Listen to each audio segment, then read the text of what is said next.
Hi, this is David Boje, and we're going to talk about why Tamara Lempicka is an entrepreneur, a businesswoman, and a very successful one at that. We're going to say, how does storytelling theory that I've worked on for about 40 years connect back to Tamara de Lempicka? It is an amazing framework, if I might say so myself, for understanding her rise to fame, her journey from rags to riches. So please like, share, subscribe, and comment as I dive into Tamara de Lempicka's art, her life, her whole contribution to Art Deco. Question: did the movie Avatar really imitate Tamara de Lempicka's art, her classic lines and style? Look at the Romanesque face. Her art was imitated by the fascists, by the Nazis. It wasn't her fault. It was after her time. But her art lives today. Provide to you today, first, what I call anti-narrative, little seeds of ideas, pre-story fragments, laying the groundwork for something bigger. And Tamara de Lempicka, as you shall see, does this quite well. Second, there's living stories, constantly evolving and changing as we go through life, and we make choices at each point in our life. Finally, there's these bigger grand narratives, the big overarching stories we tell ourselves about the world. Grand narratives can be oversimplified stereotypes, as you will see, and big sweeping societal stories about the role of women and patriarchy. All right, so let's talk about this model here. Grand narratives, living story, anti-narrative. You're going to get to know these three areas, so not to worry about it. This is a story of Tamara de Lempicka turning her hardships into total triumph, Art Deco style. Her living story has a transitions in it and interactions with anti-narrative aspects. But let's start with 1915. Tamara de Lempicka is 14 years old when she marries. Oh my God, that is young.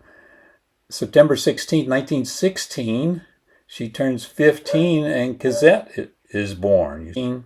Russian Revolution happens. That blows up your living story right there. And her husband, Tadeusz Lempicka, and Cosette and Tamara flee to Paris. But they are in slums, they're refugees. And Tamara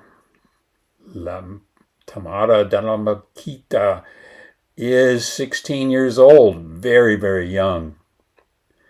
Anti-narrative phase is kicking in already, and as she gets a little older, a couple years older, she starts studying popular painting, but it's not the popular painting that she's aiming for. And she gets two mentors to sort of give her that anti-narrative help to create her new bet on the future and become an entrepreneur woman, a businesswoman. How, with nothing in a decade, arriving in Paris and taking some art classes and mentorship, does she become a global sensation? Well, that's what this presentation's all about. And we go into the anti-narrative phase, and it happens in interplay, as the three spirals show you, with living story and grand narrative. But let's just talk about anti-narrative. Here's Tamara de Lempicka had an instinct, a gut feeling for the next wave of change to Paris art scenes and where it's going before it even arrived. I call it making anti-narrative bets on the future. She could have played it safe in the fading Art Nouveau style or ending of the Cubism style craze, and she took a chance on new geometric forms and paintings. She's drawing from some of the older techniques of humans and buildings in her artwork. And in 1919, age 18, she started studying at the Academy de la Grande Chaumière. This is in Paris, and it hadn't even been named Art Deco yet. That wouldn't happen until about 1925. And she's 27 years old when that happens. So she's getting ready. She's equipping herself anti-narratively. Her anti-narrative bet began paying off big time in 1925 when she did a solo exhibition in Milan, and we'll talk more about that in a little bit. So she studied in her anti-narrative phase in the studio of symbolist Maurice Denis, a highly decorative painter who instilled the sense of discipline and structure in Tamara's later work. Tamara's most influential mentor was a painter and critic, André Lut, perpetrator of a less strident, gentler, colored form of Cubism style, easily acceptable to the bourgeoisie clients in Paris. In her early Paris paintings, Tamara de Lempicka employed this symbolic Cubist method in what would become Art Deco, her style of Art Deco, and the futuristic stage set of the skyscrapers, 1920s fantasy of the modernist cityscape. You'll see that here in the photo. Now, the Art Deco movement, let's talk a little bit about that because it's the background for Tamara de Lempicka's work. It began in Paris in the 1910, just before World War I. Émile Jacques Rellemant is considered the pioneer of the movement. It is derived from French phrases arts décoratives.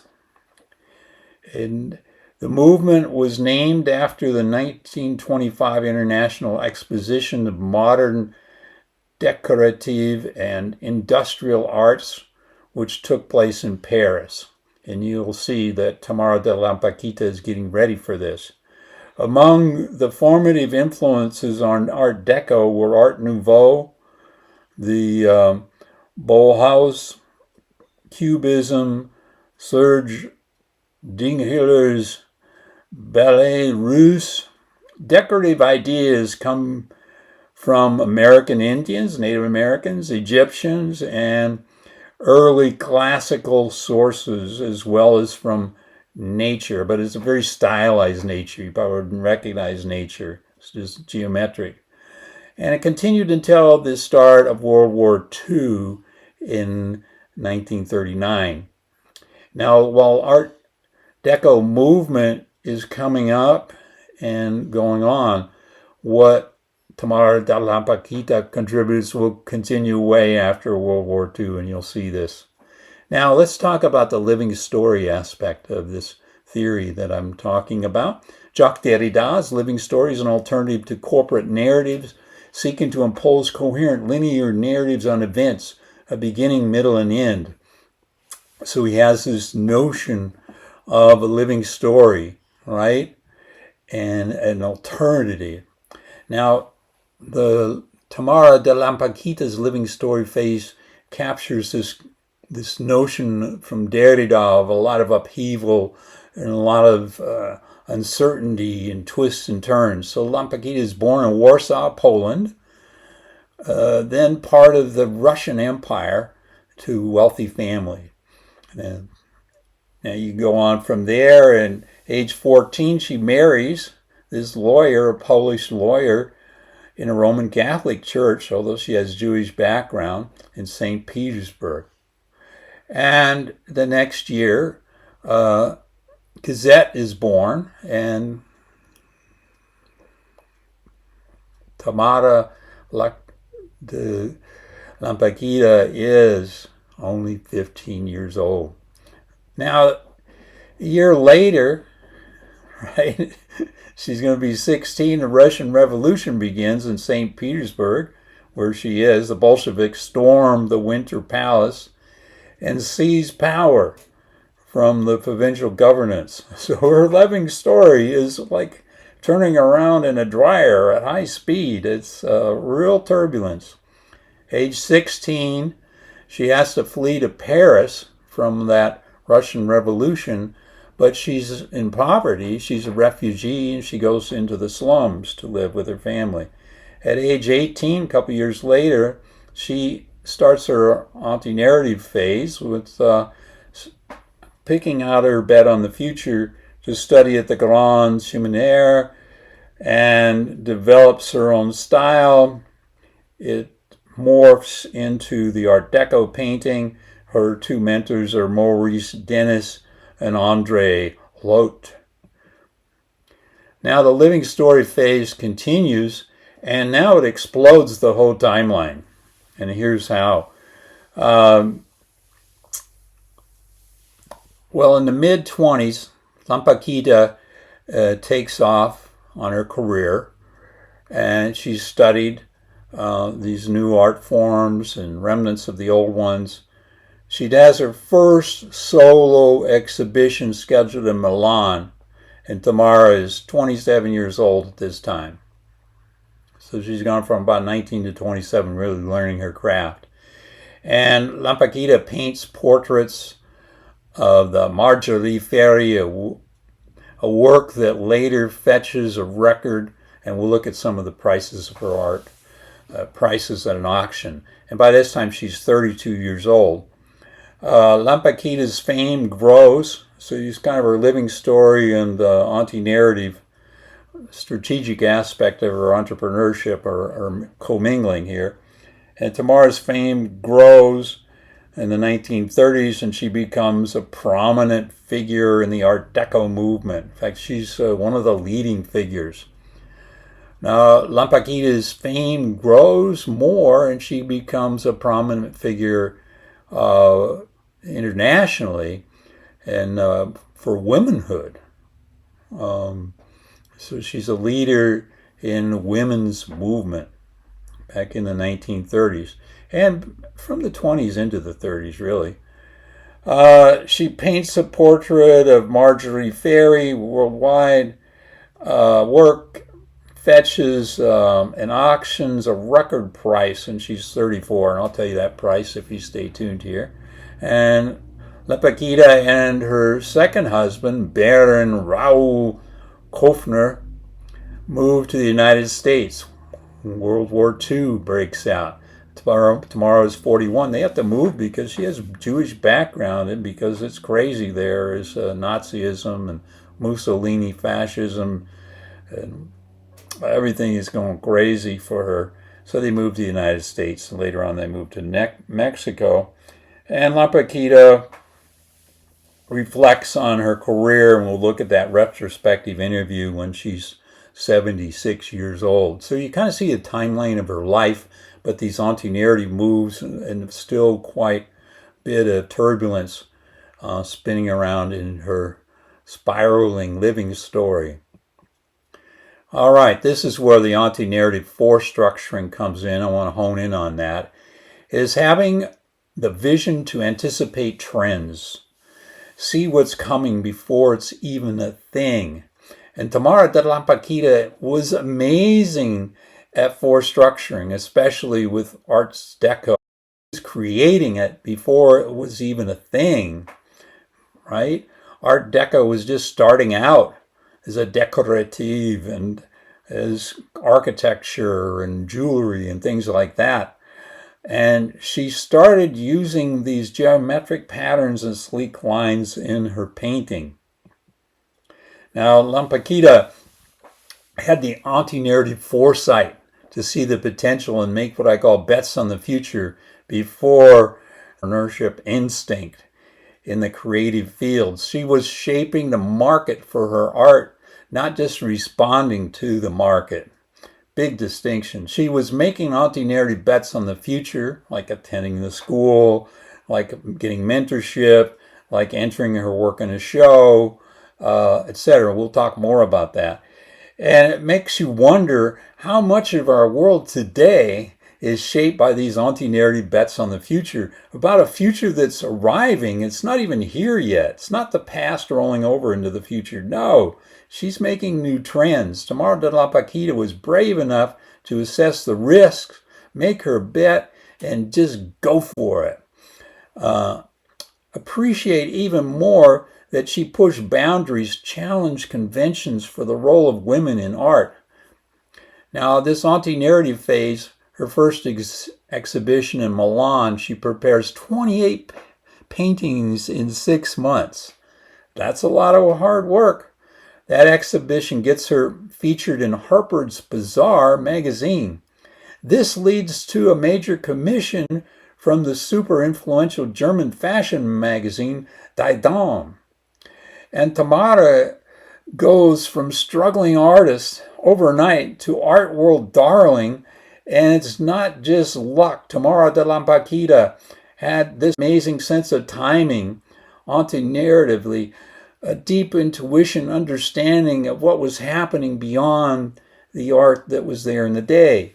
So Art Deco, with these sleek lines and bold colors, everything modern after World War I, it was perfect timing for the Roaring '20s to happen. And de Lempicka paints these portraits of strong, independent women, really captures the spirit of the age of feminism in the Roaring '20s. And de Lempicka gives a visual voice to a new wave of femininity. Women breaking free from tradition, embracing this modern lifestyle, and in her case, becoming entrepreneur and businesswoman. So Tamara de Lempicka held these dinner parties to attract her clients from the upper crust of Parisian society. And here you see a painting she made of just such an event. So Tamara de Lempicka, since she took off with that baron, becomes known as the Baroness with a brush. She'd left her lawyer husband behind, who got very depressed and couldn't find a job in Paris, so that marriage did not work. But, she moved on. Lempicka paints the iconic Tamara in a green Bugatti. This is a self-portrait. And it goes into the German fashion magazine, as I said, Die Dame. And Lempicka has this savvy business sense and was a master of cultivating her brand as an entrepreneur. Her dinner parties were legend, attended by elite art buyers and by clients. De Lempicka understood that the storytelling buzz was just as important as the art itself. She knew how to work a room, work those salon rooms, how to make these social connections. She had a flair for creating this persona of herself that perfectly matched her Art Deco and her style, her charisma, and her wit. All of it built the Tamara de Lempicka brand, that image. She was not just painting beautiful pictures, she was crafting a whole image, a story of herself and her work that she marketed. Lempicka's entrepreneurial lesson is branding is still relevant today. One of her favorite sayings was, there are no miracles, there is only what you make. And this is why Tamara de Lempicka is my vote for Entrepreneurship Woman of the Year. Her self-portrait is in private collection in Switzerland, this self-portrait of her in the Bugatti.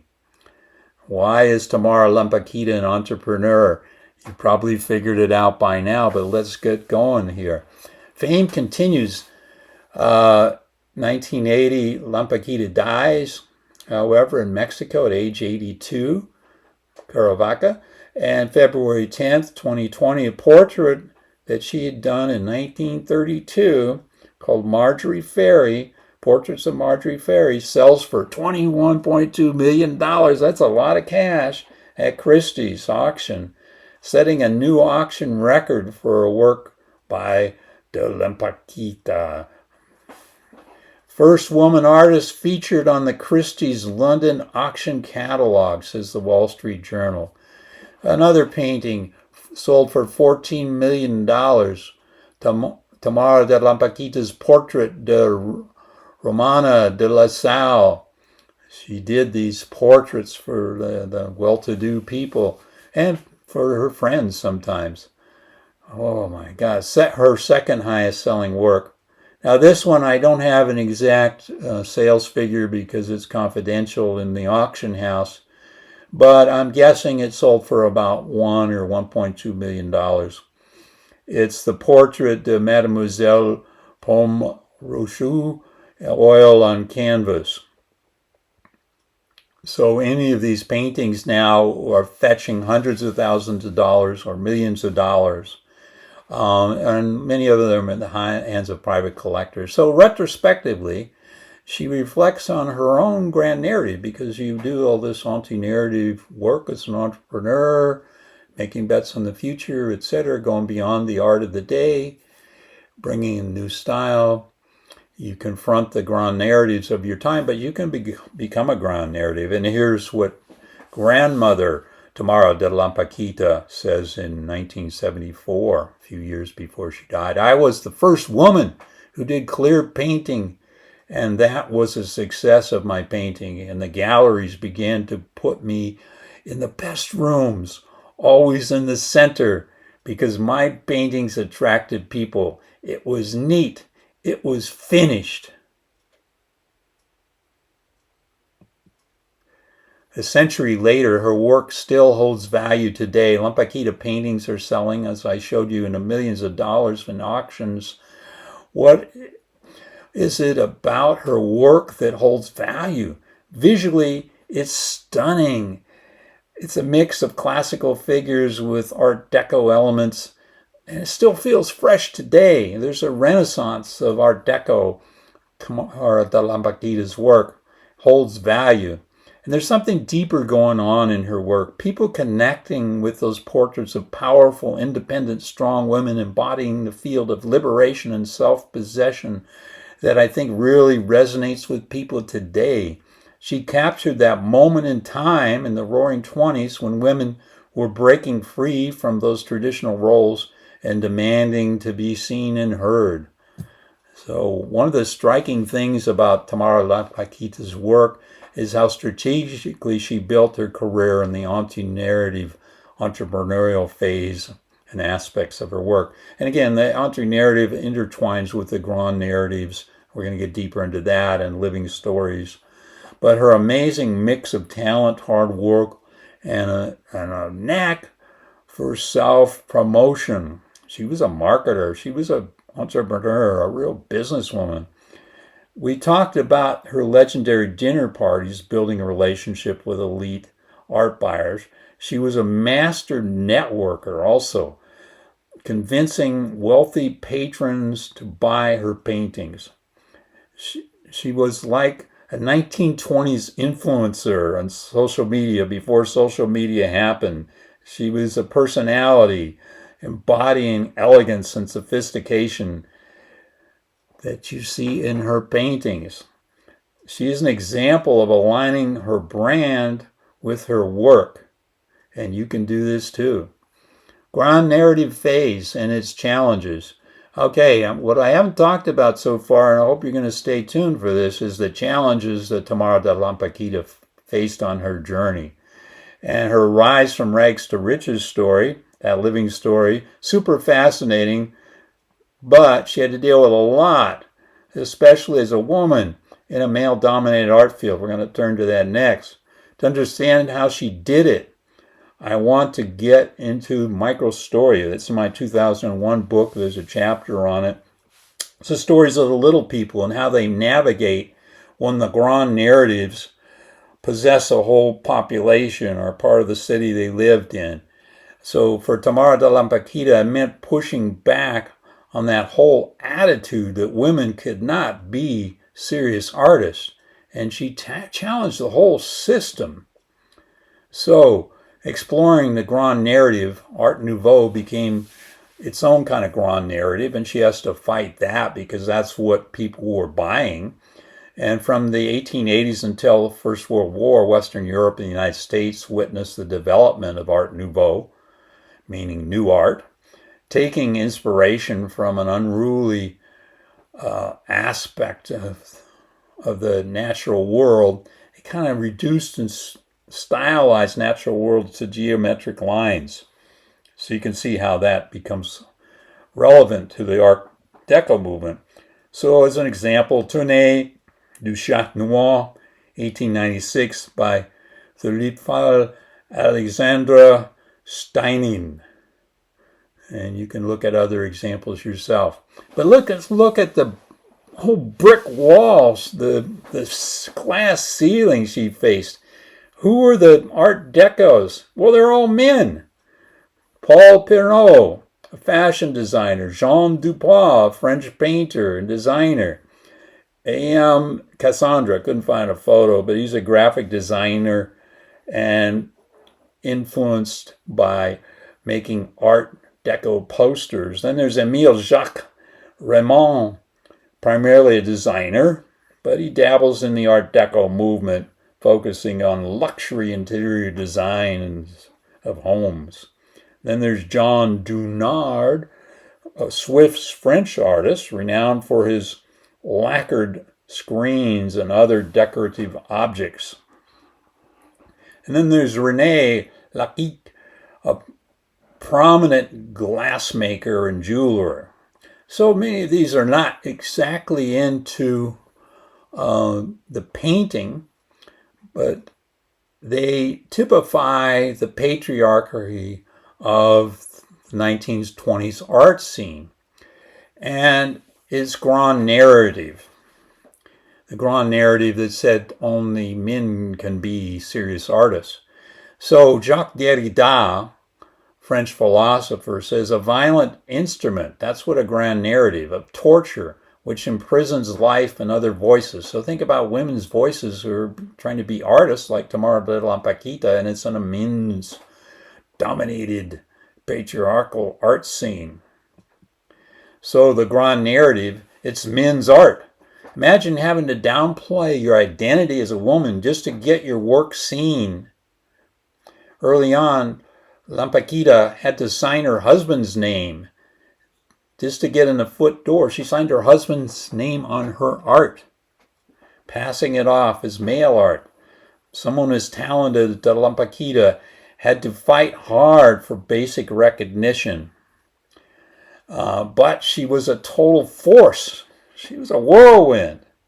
Talent mixed with business savvy really helped her break through these barriers of patriarchy. And Tamara de Lempicka signed her first painting with that male surname. She did a lot of drawings of her daughters in French and some paintings like you see in the upper right here. As her fame and grand narrative of her own work grew and took on a dominant force in the Art Deco scene, she signed her own brand with her own signature.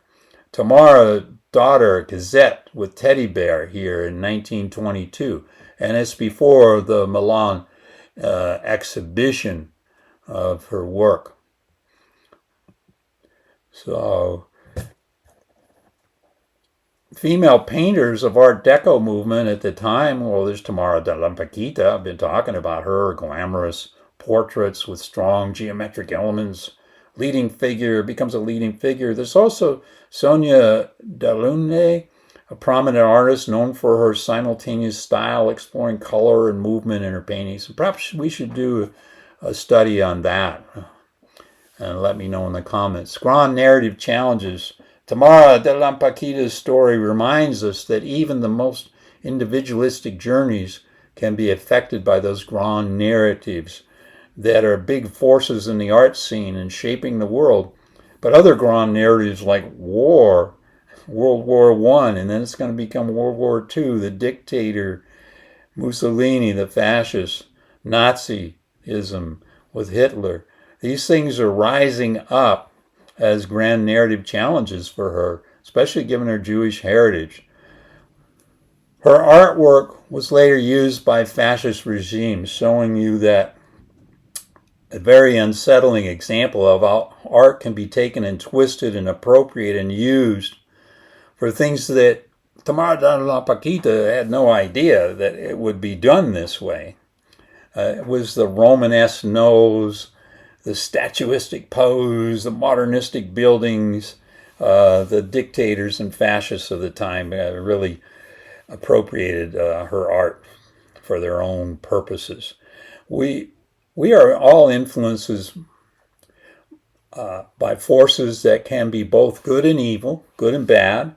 It makes you think that entrepreneurs in the creative arts in this case, have to think about their impact of their work is going to have on the bets on the future of other people, even if they cannot fully control how their art is going to be used or interpreted. So, how powerful her entrepreneurial bets were on the future, leveraging her living story turbulence in the face of overwhelming grand narratives. These three spirals coming together in the figure I'm showing you. Lempicka's entrepreneurial storytelling, I want to emphasize this since I've been a business professor for 40 years, is a great example of artistic talent, entrepreneurial tenacity, and strategic vision. Her entrepreneurial storytelling is a great example of artistic talents, tenacity, strategic vision, yes. And it just goes to show you how powerful entrepreneurial bets on the future are to leverage her own living story in the face of overwhelming grand narratives. So see how the three are spiraling together now. So we are all storytellers, yes. And stay tuned because I'm going to take a deeper dive into some more of these obstacles and really deconstruct some of this stuff that was a block in her rise to fame. But Lempicka's story shows that those grand narratives can both be inspiring and cautionary, like they were used by Nazis and fascists. Tamara de Lempicka is a testament to her courage and resilience and how complex life can be as she builds a new feminism. And this is one of her contributions. There are no miracles, there is only what you make. This is why Tamara de Lempicka for me is the entrepreneur of the year. And who owns her art now? Well, Victoria de Lempicka, granddaughter, successor in the administration and creative property rights. Now, there's another aspect of Tamara Lempicka. A play is done about her by John Krisnak. It's Los Angeles' longest running play. I attended it, and that person in the upper left there with the Mickey Mouse ears is me, as is my student drew me in 1993, I believe it was. But it's kind of one of those whodunit things I call it TamaraLand because I compared it to Disneyland. That's on a video I'll put in the description, a link for you. You enter a room in the mansion called TamaraLand, and you have the soundscape vibrant materialism that Jerry McCullough writes about, a conversational storytelling, soundscapes in each room as you listen to the conversations. You enter the room, but you can't be in every room at once. And the whole architecture is Art Deco, and the paintings are Art Deco, the furniture and sculptures are Art Deco. It's a TamaraLand, and I use it to understand Disneyland in my most famous article, if you want to check it out, called TamaraLand.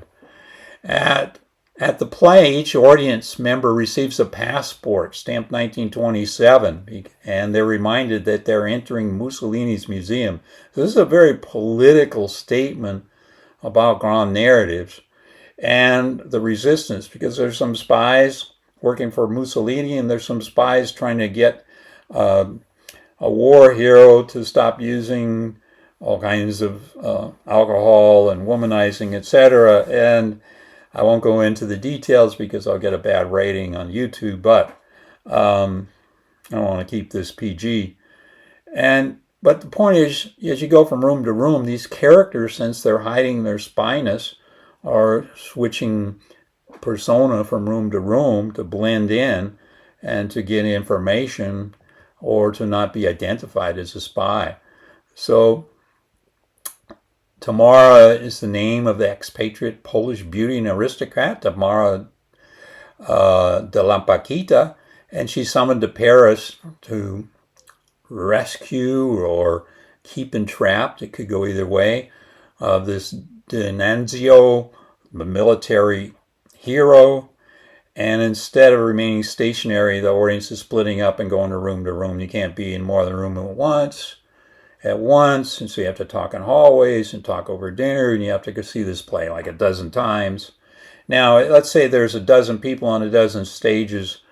The number of sequences that you could choose to go through and different people going through a different sequence and arriving in the same room and having a very different interpretation because of the path they took to get to that room and of other storytelling conversations is 479 million plus change. I mean, that's a lot of combinations. That's why TamaraLand is my understanding of how complex organizations and complex social movements and art movements work. In other words, Tamara de Lempicka is in a sort of TamaraLand, and she's dealing with these grand narratives that I already talked about, Jacques Derrida, but also Hannah Arendt and Jean-François Lyotard in my own book in 2001 tackles these grand narratives. Now, Hannah Arendt pointed out that it was ideology that totalitarian regimes can only prevail if the masses are able to accept the grand narrative transcending a face value understanding of reality. In other words, if you buy into fascism or you buy into Nazism or you buy into a particular movement, yeah, that's going to be a grand narrative, and it can put blinders over your eyes and muffle your ears so you can't question things the way Tamara de Lempicka was questioning things. Jean-François Lyotard's A Critique of Grand Narratives, his book, 1979 French, 84 in English translation, says he prefers 1,000 little living stories to be set free than a grand narrative. And he has these criteria I use to analyze Disney. You can see the Disney video for that, but I'll run through them here about the grand narratives that were affecting Tamara de Lempicka's rise to fame, from rags to riches. Performativity. You have to perform a certain way. Voices get heard. Women's voices weren't getting heard in the art world. Marginalization. They were being marginalized. These totalisms, universalisms, and essentialism about men's art, not women's art. Women aren't serious. And the whole panoptic gaze of the art critics and what they expected to see in paintings and who they expected to be the painters. And often that wasn't the women in the 1920s. So Tamara Lempicka, she was a left bank bisexual with an appetite for bohemian living. I'm not going to go into that. I'll keep my PG rating. Her work portrays the dubious grand narrative, the glamorous fascist superworld, but it's after she's left Europe and the fascists and the Nazis are appropriating her art and building these grand boulevard buildings and trying to convince people to not question their Nazism and fascism. Tamara Lempicka helped define the Art Deco movement and become her own grand narrative, but then you can lose control of that grand narrative. And let's talk about some of the ways that happens. Performativity. Lyotard preferred the idea of conversations, or what we call conversational storytelling, in the book by myself and Grace Ann Roselle.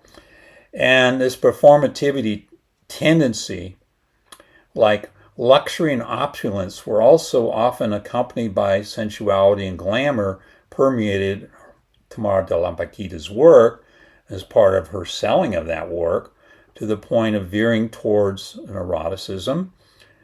Nothing wrong with that. Mostly women with melancholy and unattainable air, haughty and provocative attitudes, became kind of a performativity of the art, and she was expected to produce that kind of art. Tamara de Lempicka has influenced artists in fashion and the beauty industry and photography and literature and music and videos that are happening now. from the 1930s. She collaborated with Revlon and a new lipstick. So she's part of marketing, a certain kind of beauty performativity. And the voices, Tamara de Lempicka has had her own voice. She's pushing her own grand narrative that becomes out of the roots of her living story, turbulence and spirals, and out of the confrontation with other grand narratives or alternative entrepreneurial spiral, their bets on the future, becomes an official spokeswoman for the arts movement of Art Deco and her contributions. And she took ownership the way Walt Disney took ownership. It was her daughter, her lovers become subjects in her paintings, just the way Walt Disney made all these Mickey Mouse cartoons, and they didn't refer to his wife as Lily, but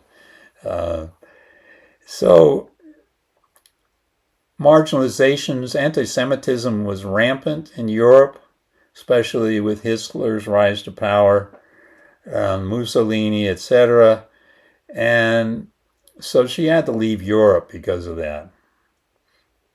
And she faced problems of criticism from the male critics in the male art world. And so it was very difficult for her to be narratively entrepreneuring and marketing her work. Totalism is a historical account that privileges one relatively narrow point of view. That's why it's a grand narrative. And Lempicka was an artist to the fascist superworld. This is after she left Europe, by the way, and she didn't have any control of how the Nazis and fascists were going to use her work. But you see the nose, this Romanesque kind of lips and eyes and everything, very stylized. So it was appropriate. They stole her work, they plagiarized it, and put it into their buildings and their own fascist art. Universalism is a grand principle sweeping statement. It glosses over the differences. She uses bright colors. She evokes elegance. She merges a lot of different styles. She extends previous styles. She's depicting shifting morale of Paris in the Roaring '20s. She's exploiting entrepreneurial resources using these anti-narrative bets on the future and some other anti-narratives. We're going to get into it in a minute, so stay tuned. The show's not over. She's doing some futurism in her work. Essentialisms are like the traits of people. This is a painting of her husband, done after he left, because they separated. And it's kind of a micro theory of how a male should look, very stylized, right? Now, he did not look like that in real life.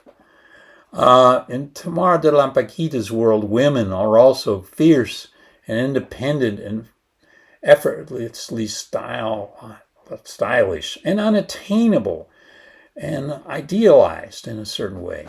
Today are highly collectible paintings that sell for millions, right, as a symbol not just of a bygone era, but of feminism, a feminist movement, that the traits of the female that aren't defined by the male.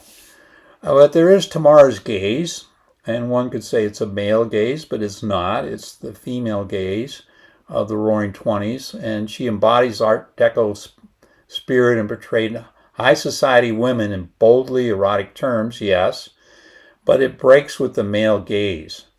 And she's encouraged by her grandmother when she was young, right? And to be a prestigious talent, combine different ways. And she did that with combining cubism and classicism, classicism rather, not classism, to reinvent the female figure in Art Deco. So I want to take you into a deeper anti-narrative analysis. I hope you'll stay tuned for that. And I've done it in another video on Disneyland, but here I want to apply it to Tamara de Lempicka's work. It's called these are the analytic tools. They all begin with B, so you can remember them. Beneath, before, Bet's, being, becoming, between, and beyond. Let's take them one at a time. The beneath, it's an anti-narrative process where beliefs, opinions, and concepts of a linear corporate narrative, the man's art, she's transforming it with her own living story and an anti-narrative process of going beneath these glass ceiling notions in the male art world. Number two, the before, she's respecting past little while moments of her life and art she learned from practices she learned from her mentors. And she has the moments of exception of her living story wisdom, where maybe she couldn't bring down, shatter the glass ceiling, but she had found ways to deal with it in her history. I call it the history of the before. And remember, those little while moments can be restored into bets on the future. That's what we talk about next. And we talked about before that she made a number of bets on the future, and she anteed up investments in schooling, investments in brushes and canvas, in dinner parties, and these bets on the future had risks for the kind of future that would come about, and we've dealt with those risks already. So let's move on to being a living story in a place, a time, and aliveness, and that's an indigenous living story, as Kaylin Two Trees of Lakota taught it to me. Don Pepillon, who opens our annual conference, those stories of Native Americans and his being a spiritual leader in Native American community. And there's Eduardo Barrera, and there's Leroy Littlebear, who did a wonderful keynote on the quantum nature of space-time mattering. And it relates well to Karen Barad's work. If you're into that, look it up. And then there's Gregory Kahete, who wrote the book on native science. And here it's about being in the world of vibrant materialism and all the artifacts of Art Deco or whatever art movement you're in, and the costuming you have in your daily life, and the costuming and the architecture of your home, etc. That being in that space-time mattering. Now, there's always becoming going on in Tamara de Lempicka's world of the living story and her anti-narrative entrepreneurship bets. There's a becoming of different art scenes, and if there's, being aware of the grand narratives movements, the art scene movements. So change is always happening. They're emerging, and she's really aware, she's really astute at understanding the becoming and making the becoming of her own Art Deco style part of that becoming. There's the between. Her true self is in between the four who's, as I call them. Her ego, yeah. Her social world, coming out of Russia, Warsaw, going into the Paris social scene, expectations of that social who on her work and her behavior. The corporate who, the corporateness of the art scene, the critics, the whole industry of art. But she's resisting that and developing her own style, her own Art Deco style. And there's the ecological who. Now, the Nouveau art had moved away from an environment, kind of an indigenous way of knowing the environment was not what they were into. They weren't into the actual painting of trees as they look like, or streams and rivers and mountains, animals and plants, but deeply stylized ecological who. But she has to react to that in the art world, and she has to find her true self in these four who's. Then there's the beyond, the final anti-narrative analysis that I recommend. And for example, in a living story with Gregory Kahete, Don Pepillon, Eduardo Barrera, Leroy Littlebear, his Native American approach to spiritual ecology. But there's also going beyond in a Derrida approach to living story and how the living story spiral and the grand narrative spiral, etc., how they interact with living story. So in conclusion, I want to say that Tamara de Lempicka is a refugee who studied art and worked day and night She became well-known portrait painter with a distinctive Art Deco manner and style. Her classic French Deco, her interpretation of that was the part of an exotic, sexy, and glamorous Paris of the Roaring '20s that epitomized Tamara's living and painting style from her life, 1898 to 1980. And then she became a key figure in the TamaraLand play that I've talked to you about. So let us conclude that there was no miracle. There is only what you make it as an entrepreneur in the creative arts, like Tamara de Lempicka. And it takes preparatory anti-narrative processes, the 7Bs, to create and cohere living story legends and build your own grand narratives and combat the grand narratives that are already there. So please like, share, subscribe, and comment, and I'll try to respond to your comments, and maybe they'll become part of a new video. And really appreciate you. Go to antinarrative.com. I'm David Michael Boje, and I maintain a list of over 70 publications about anti-narrative and all kinds of fields, including entrepreneurship and the arts. And there's 3 elements of storytelling: the grand narrative, the living story, and the anti-narrative processes. The 3 spirals are always intertwining. I introduced them as phases. Sorry I did that, but I wanted to keep the explanation simple before I got to intertwinement, entanglement, as it's called in the quantum world.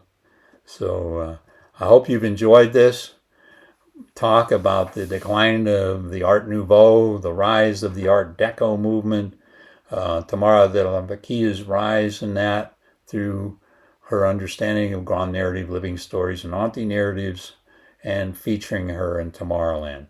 Go to davidboje.com or go to antinarrative.com. You'll find a link to the article I wrote on stories of the storytelling organization of postmodern analysis of Disney as TamaraLand. And I hope this talk I'm giving to you today becomes another article, but something that will have influence and develop its own style. Yes. So thank you very much, and wish you a good evening and a good day. And thanks for tuning in. Appreciate you. Give us a like, give us a subscribe, follow, put a comment in. I make these things, they take hours and days and years, and I get a few comments. I appreciate it. Thank you.